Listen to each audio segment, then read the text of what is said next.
Hello everyone, welcome back to my YouTube channel. Guys, आज मैं आपको इलेक्ट्रिसिटी मींस की विद्युत पढ़ाऊंगी। अगर आप ये वीडियो फर्स्ट टाइम देख रहे हैं तो लेट मी टेल यू, ये मैंने दिल्ली पुलिस के लिए एक सीरीज़ स्टार्ट करी है जिसमें कि साइंस में फ़िज़िक्स, फिर केमिस्ट्री और उसके बाद बायो कंसेप्ट वाइज हम पढ़ेंगे। और ये तीनों कंप्लीट होने के बाद में मैं आपको दिल्ली पुलिस के कुछ प्रीवियस ईयर के क्वेश्चंस भी शेयर करूंगी, जिससे कि आप अपनी प्रॉब्लम्स को मार्क कर सकते हैं कि ये पॉइंट आपका वीक है और आप अपनी प्रिपरेशन को जज कर सकते हैं कि कितने क्वेश्चंस आप लोग इजीली अटेम्प्ट कर पा रहे हैं। सो गाइस, इस सीरीज़ में आज के डे का टॉपिक हमारा है इलेक्ट्रिसिटी, जिसे कि हम विद्युत कहते हैं। अब यहाँ पे देखिए, सबसे पहली डेफिनेशन आती है चार्ज की। तो चार्ज क्या है? एक बेसिक प्रॉपर्टी है जो कि मैटर से क्या करती है? एसोसिएट करती है। Now the question is what is matter. Matter means, Hindi में मैटर को हम पदार्थ कहते हैं, और पदार्थ वो होते हैं जिसके अंदर अपना कोई मास हो, द्रव्यमान हो, और जो कि स्पेस ऑक्यूपाई करे, मीन्स की जगह घेरे।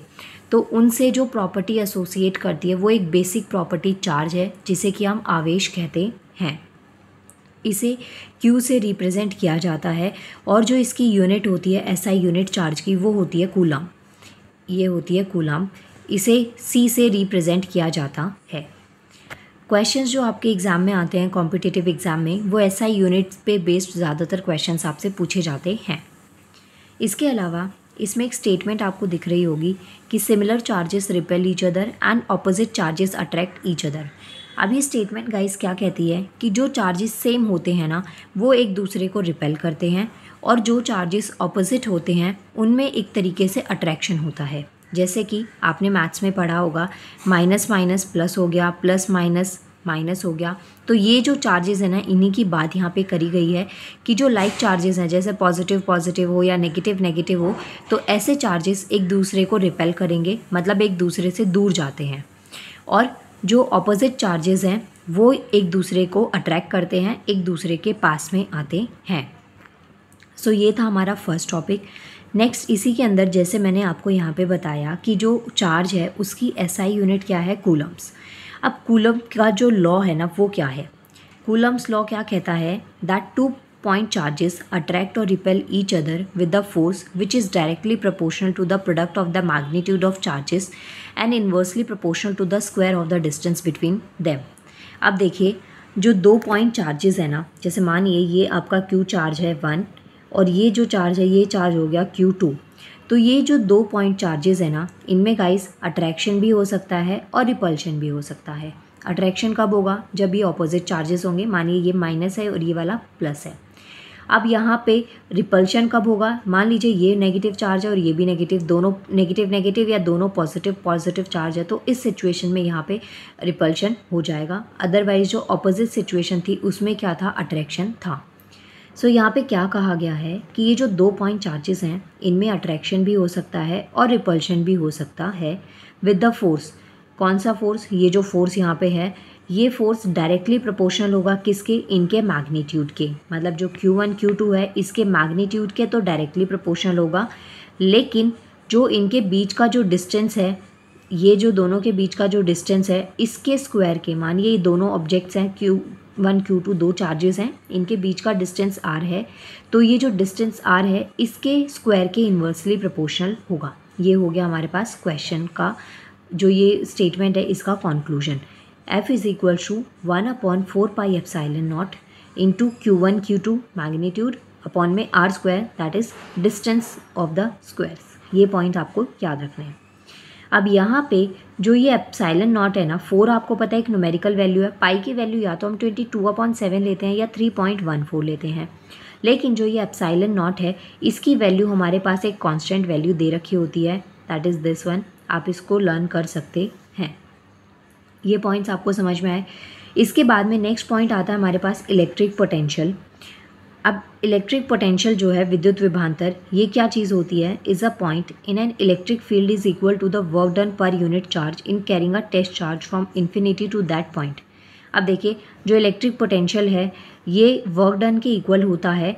दूसरी चीज़, इसकी जो SI यूनिट है वो क्या होती है? जूल पर कूलम्स। ये आपको ध्यान रखना है। जैसे यहाँ पे लिखा, ये हो गया, और इसको अगर मैं ऐसे लिखूँ तो JC-1 ऐसे। तो ये हो गई हमारी इलेक्ट्रिक पोटेंशियल की एसआई यूनिट। नेक्स्ट हमारे पास में टॉपिक इसमें आता है इलेक्ट्रिक करंट। तो ये क्या है, rate of flow of charge है, मीन्स जो चार्ज है उसे Q से रिप्रेजेंट करते हैं। Its magnitude is equal to the time of rate of flow charge through any conductor.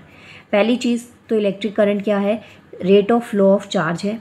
Second question ये बनता है कि जो इलेक्ट्रिक करंट है उसकी एसआई यूनिट क्या है, एम्पियर। इसको किससे रिप्रेजेंट करते हैं, कैपिटल ए से इसको रिप्रेजेंट किया जाता है। नेक्स्ट हमारे पास में क्वेश्चन आता है ओम्स लॉ। बहुत कॉमन लॉ है और बहुत बार ये क्वेश्चन आपके एग्जाम में रिपीट हुआ है। सो ये जो है ना, ये फॉर्मूला आपको ध्यान में रखना है, I इंटू में R। I जो है वो करंट हो गया और R जो होता है ये हमारा पोटेंशियल डिफरेंस, रेजिस्टेंस जिसको हम लेते हैं। R का मतलब हो गया रेजिस्टेंस, जिसे कि प्रतिरोध कहा जाता है। अब देखिए हमारे पास कुछ मटेरियल्स होते हैं, जैसे आपने पढ़ा होगा कंडक्टर, इंसुलेटर्स और सेमीकंडक्टर्स, मीन्स की सुचालक, कुचालक ऊष्मा के और अर्धचालक। तो यहाँ पे देखिए सबसे पहले आते हैं कंडक्टर। कंडक्टर क्या होते हैं, वो मटेरियल जो कि इलेक्ट्रिसिटी को खुद से पास होने देते हैं। गाइज इसमें ना डेफिनेशन नहीं आती आपके एग्ज़ाम में, आपको कुछ मटेरियल्स के एग्जांपल दे दिए जाएंगे और आपको आइडेंटिफाई करना पड़ेगा क्या ये कंडक्टर है, क्या ये इंसुलेटर है, या ये फिर गिवन एग्जांपल में से कोई आपका सेमीकंडक्टर है। सो वो क्वेश्चन पे डिपेंड करता है, बट आपको इनकी डेफिनेशन पहले पता होनी चाहिए। तो देखिए सबसे पहले आता है कंडक्टर। कंडक्टर क्या होते हैं, जो कि इलेक्ट्रिसिटी को खुद से पास होने देते हैं। इसमें कुछ ऐसे धातु आती हैं जैसे कि सिल्वर हो गया, चांदी, आयरन, लोहा, कॉपर, तांबा, और अर्थ एक्ट लाइक अ कंडक्टर। जो अर्थ है हमारी धरती है वो भी कैसे वर्क करती है, एज अ कंडक्टर। सबसे ज़्यादा कॉम्पिटिटिव एग्जाम में एसएससी हो चाहे दिल्ली पुलिस हो, रिपीटेड क्वेश्चन है ये वाला कि बेस्ट कंडक्टर ऑफ इलेक्ट्रिसिटी, ऊष्मा का सबसे अच्छा चालक कौन सा है। तो आंसर होना चाहिए आपका सिल्वर। पहला क्वेश्चन यहाँ पे बन जाता है। सेकेंड टर्म आती है गाइज हमारे पास इंसुलेटर। सो इंसुलेटर क्या होते हैं, जो कि इलेक्ट्रिसिटी को खुद से फ्लो नहीं होने देते। इसमें कुछ एग्जाम्पल हैं जैसे वुड, लकड़ी, पेपर, ग्लास। ये सब जो एग्जाम्पल है ये हमारे किसके एग्जाम्पल हैं, इंसुलेटर के एग्जाम्पल्स हैं। अब यहाँ पे देखिए हमने रेजिस्टेंस वर्ड पढ़ा जिसको कि हम प्रतिरोध कहते हैं। अब यहाँ पे प्रतिरोध जो है उसको कनेक्ट करने के दो तरीके होते हैं, या तो आप उसको सीरीज़ में कनेक्ट कर सकते हैं या फिर पैरेलल वे में कनेक्ट किया जा सकता है। तो जब रेजिस्टेंस को सीरीज़ में कनेक्ट किया जाएगा सो हमारे पास में एक टर्म आएगी R, S stands for series. तो सीरीज़ में हम ऐड करेंगे 1 2 3 4। जैसे मान लीजिए 2 3 4 ये 3 रेजिस्टेंस हैं। अगर मुझे इसको सीरीज़ में ऐड करना है तो मैं इसको ऐसे ऐड कर दूंगी 2 + 3 + में 4। इनका जो सम होगा वो हमारा रेजिस्टेंस है, सीरीज़ में आ जाएगा। लेकिन गाइज अगर मुझे इसको रेजिस्टेंस को पैरेलल में अरेंज करना है तो मुझे ये जो 2 3 4 है ना, इसको मुझे 1/2, 1/3, 1/4 लेना पड़ेगा। जैसे कि 1 में R1, 1 में R2, 1 में R3 और सो ऑन। तो ये हमारे पास दो अरेंजमेंट होते हैं, जहाँ पे एक होता है सीरीज़, आपने सीधा सीधा ऐड कर दिया, और एक होता है पैरेलल अरेंजमेंट जिसमें आपने फ्रैक्शन की टर्म्स में लाके अरेंज कर दिया। इसके बाद में इलेक्ट्रिसिटी का इसका हमारा लास्ट टॉपिक आता है जिसे हम किरचॉफ्स रूल या किरचॉफ्स लॉ कहते हैं। इसमें हमारे पास दो लॉज होते हैं, एक होता है जंक्शन रूल और सेकंड होता है लूप रूल। ये दोनों लूज जो आपके रूल्स हैं ये आपको याद रखने हैं। इसके बाद में नेक्स्ट वीडियो में हम लोग नेक्स्ट टॉपिक करेंगे जो कि होगा मैग्नेटिज्म। नाउ मिलते हैं गाइज नेक्स्ट वीडियो में। इसके अलावा आप मुझे इंस्टाग्राम पर फॉलो कर सकते हैं जिसका लिंक इस वीडियो के डिस्क्रिप्शन में मैं दे दूँगी। Thank you so much.